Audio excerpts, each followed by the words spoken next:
Hello, Contrarian Dude here, and another video for Bernie Sanders fans answered.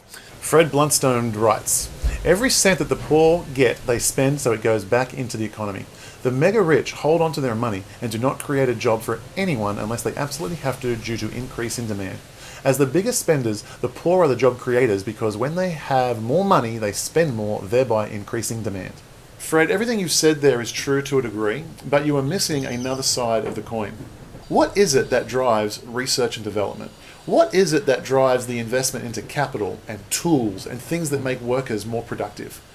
What is it that does all of those things? And the answer is savings.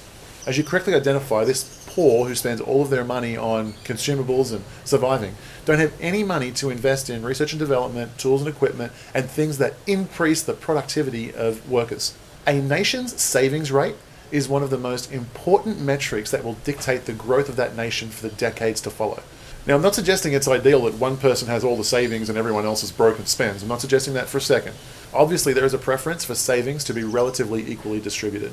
But when you make statements like this and you miss out on the other side of the equation, you say, well, savings aren't important. Savings are incredibly important. When you save, you put money into a bank. That money is now available for lending to anybody who wants to start an enterprise, anybody who thinks, I have a better, more efficient way of doing something than anybody else in the past. I'm going to go ahead and borrow some money and start a business. And poor people can take advantage of that too. And middle class people can take advantage of that too. Now, it's a very, very difficult thing to do. It is. Starting a business is incredibly difficult. And if you are poor, you're still grappling with how can I be a good employee and how can I develop my skill set so that I can add value to my employer. It's a much easier task than taking on all the responsibilities of the entrepreneur and figuring out how to master all of these skills and figure out how to deliver value to the community. So it's true that it is generally the middle class and the rich who take advantage of these loans, but it's critical that that savings pool is there so that they can raise the productivity of all workers, themselves and their employees and the poor. That is how progress is made. For the last several decades, the savings rate in the United States has been steadily declining, and that's a really telltale sign that the United States is going to struggle to pull itself out of this trajectory. They're going to suffer from this low savings rate for many decades because their productivity, their ability to produce wealth is hampered. So it means you have a fixed pie. No wonder we're all fighting over who gets the piece of the pie right now. Once upon a time, the pie grew so fast because the savings rate was so high. People didn't care about fighting over the pie. They just knew they were free to go and create more pie, and so they went and made more pie. And that's not the case anymore. But the reason that is not the case is because of increased government intervention.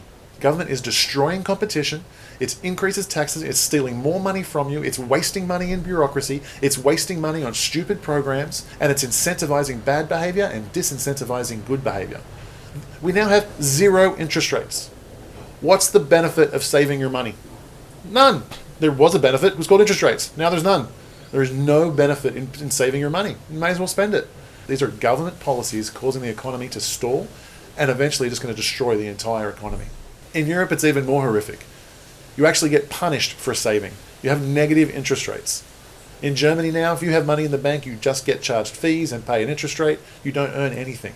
People are going to spend all their money because they're incentivized to do so. German savings is going to plummet, and they too will be on the same trajectory of this disaster of a stalling economy that does not grow. So don't think it is a fix-all to take money off people who have saved it and just give it to people who are going to spend it quickly. What that does is it guarantees that there will be very little growth in the economy forever. Savings is incredibly important to an economy. Leave it be.